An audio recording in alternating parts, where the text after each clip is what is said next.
হ্যাঁ রেখাটা আমরা জাহাঙ্গীর ভাই, জাহাঙ্গীর ভাই আমার ভাষ্য দিছে হাদিয়া মার হাবা হইনা করে মাশাআল্লাহ মাশাআল্লাহ। ওইটা খারে দিছে নো, ও আমারে দিছে না, বেজাল বাংলার দরকার আবার হবু জোরে বইতে হলে জায়গা দেখ মাশাআল্লাহ। আমরা জাহাঙ্গীর ভাই আমার এমনও বক্ত, আবার মাইকও বেটা চালায়, তো মাইক খারাপ না ভালো। 500 টাকা দিছে, গুণ তো গাইতেই যাক মাশাআল্লাহ। একটা গজল 500 পাইছি, এটা অনেক কিছু আমার কাছে, টাকা কমক কিন্তু এটা অনেক আমার কাছে। হ্যাঁ আর আজানের কথা যে কোনোদিন হইবেন অবস্থা খারাপ হবো, ওয়াজি করতে হবে। আপনারা যে মানুষের কাছে এগুলা করেন, ওইটা যে আমারে আবেগ দিয়া ফার্ম দেন, এই ফার্ম মারামারি বন্ধ করেন। আপনার এই ফার্ম দিতে দিতে আমারে বানাইছেন শেষ পর্যন্ত, কারণ শেষ পর্যন্ত আমারে বানাইছে মুয়াজ্জিন। আমি করি ওয়াজ, আমারে হয় মুয়াজ্জিন। অথচ ঘন্টার পর ঘন্টা ওয়াজ করার পরে শ্রোতাদের আবদার রক্ষার্থে বয়ানের শেষে 1-2টা কলি হয়তো বা শ্রোতাদেরকে শুনাইতাম। ইটা নিয়ে ফেসবুকে দেশাইরা আর আমাদের কিছু কাঠমৌলবীরা তাকে বৈশা এরা কয় ওয়াজ করতে গেছে, তে ও আজান দেখে রেখে তো ফিসে দ্বারা কয়টালে ঠিক ঠিক ঠিক করতে করতে উবায়দুল ভাই 1000 মাশাআল্লাহ কই না করে আমারে দিছে। হ্যাঁ মাশাআল্লাহ মাশাআল্লাহ, ভক্ত কি পরিমাণ, বিদেশ গেছে 1 মাস 15 দিন হইছে, এ আমার লাগে আবার আয়া পড়ছে বিদেশ থেকে। কি সাধারণ কথা মেরাজ ভাই আরো 1000 মাশাআল্লাহ, না ভালো একটা কাম শুরু হয়েছে না। এইভাবে চলতে থাকলে গজল আর একটা গাওয়ান লাগবে, কথা ঠিক নেই। ওই আস্তে আওয়াজ কম, টেকা দিতেই বতো মাত্র 2 ভাইয়ে দিছে মাশাআল্লাহ। ভালোবাসার বহির্প্রকাশ শুরু হয়েছে না। এটা একটা আশেপাশে তো আরো যায়, কিন্তু গজল গায়ে তো টেয়া টুয়া দেয় না। মা বলা সেন্দার বেড়াই টেকাওয়ালা। আচ্ছা শুনেন ঘটনাটা কই, এই যে আজানের কথা এমনি গজলের কথা কইলেন গাইলাম। এই আজানের রিপোর্ট গেছে সাজি সাহেবের দ্বারে, গেছে জামিয়াত পর্যন্ত। এরপরে উজুর আমার বুঝাইছে যে আমি বুঝু আমি তো করি না, ফার্ম দেয় আমার দিয়া আমার আবেগে অক্ষণ উঠায়, পরে এরাই আমার বাসটা দেয়। আমি তো বয়ান করে ক্লান্ত হয়ে যাই। আজানের কথা যে কয় আমি যে দেই উজুর, আমি নিজেই কষ্ট পাই, কিন্তু এরা যে আমার ফার্মটা দিয়া পরে যে বাসটা দেয় এটা তো আমার জানা ছিল না। এই জন্য আমি তওবা করছি। এই আজানের কথা যতই যত শহীদ হয়ে যান না আর খামো তো না। কারণ বিচার দারুল আকরাম গেছে, ওই আমার সামনে রুমনিয়া বুঝাইছে, আমি যদি আন নাই খামান করতাম না। আর যদি দেখেনি তা আগে টিকাইতে এটা সারে আজানের কথা কই না। গজল কইছে ইসলামিক সঙ্গীতগুলা মানুষকে ঘুমন্ত ইমানকে জাগ্রত করে তুলে, এটি গাওয়া যায়, ঠিক নেই? আচ্ছা যাক 2000 2500 পাইছি, ওহন গজল তো গাওয়ান লাগবো মাশাআল্লাহ। আর বাকি যারা দিব মুসাবাদ দেলাইব, অসুবিধা কিতা? আচ্ছা ওহন কিতা হই তখন গজল গরম না নরম? গরম কিতা মৌলবাদী বলে। এটি আগে গাওয়ান গেছে না, এখন গাওয়ান যায়। আগে গাওয়ান গেছে না, এখন গাওয়া যায় ইনশাআল্লাহ। তাহলে চলতো নি আওয়াজ দিন সাহায্য দেন, ভালো না হইতো। হ্যাঁ বিদ্রোহী চলতো, আওয়াজ দেন আওয়াজ। সত্যের পক্ষে গান গাই বলে আমি বিদ্রোহী, সত্যের পথে ডাকি বলে আমি বিপ্লবী।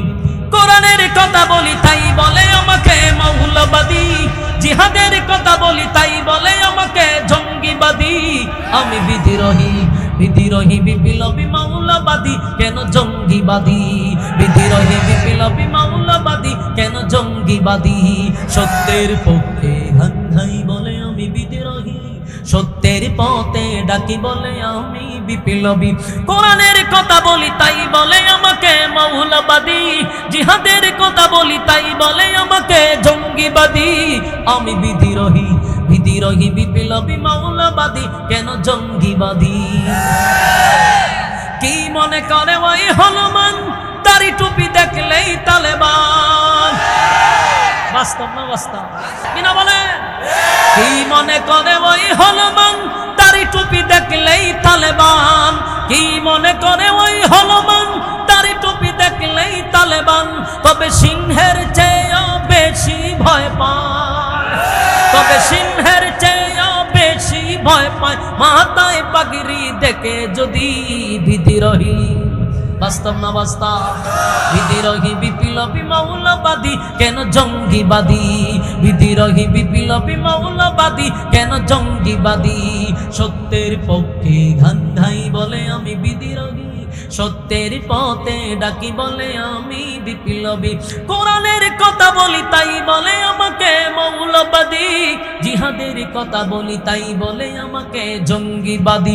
আমি বিদ্রোহী বিদ্রোহী বিপ্লবী মৌলবাদী কেন জঙ্গিবাদী? ঠিক না? বেহায়া নারীর ওই কেমন কদম, ইসলাম মানে ওদের মাথা ব্যথা। বেহায়া নারীর ওই কেমন কদম, ইসলাম মানে ওদের মাথা ব্যথা। তবে পর্দার কথা যদি বলি, তবে পর্দার কথা যদি বলি, তখন হই আমি ফতুয়াবাজি।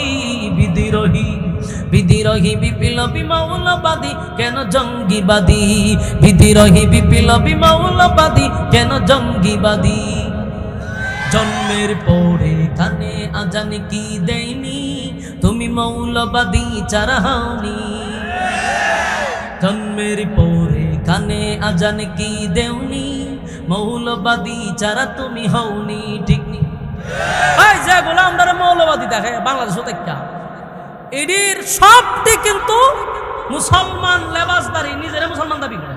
তো তুই মুসলমান দাবি করে মৌলবাদী ঘরে ডাকস, তো যারে মৌলবাদী ডাকছ হেরে দিয়া তোর নাম রাখা হয়েছে, হেরে দিয়া তোর জন্মের সময় আজান দেওয়াইছ, হেরে দিয়া আবার জানাজা পড়াই দিনা, তো মৌলবাদী ডাউস কাটে কথা কর না দি। আমাদের বাংলাদেশ একটু আমরা মৌলবাদী হয়, কারে কইতাম নেতার নাম তখন যেত না। নেতা ওইবার আগে হয় মৌলবাদী সৌলবাদীর সাথে আমরা সম্পর্ক নেই। মৌলবাদী যারা বাংলাদেশে তেমন যেত না। বাংলাদেশ চলতে গেলে আলেমদের কথাই চলতে হবে। এই বাংলাদেশে যারা একবার আলেম বিদ্বেষী হয়েছে, কসম খোদার রাজত্ব টিকায় রাখতে পারে নাই। মানে বাংলাদেশে সবচেয়ে বেশি রক্ত জড়াইছে আলেমরা। আলেমদেরকে মাইনাস করে দ্বিতীয়বার ক্ষমতায় বসার কারো সুযোগ নাই ইনশাআল্লাহ। নেক্সট টাইমে যদি কেউ মৌলবাদী বলে গালি দেয়, তারে ব্লক মারে দিবেন, বাংলাদেশে তারে বসানোর সুযোগ দেওয়া হবে। খালি ঠিক বিয়ে গরমের সাথে কেন না, কর্মসূচি নিতে হবে। কেন আলেমদেরকে মাইনাস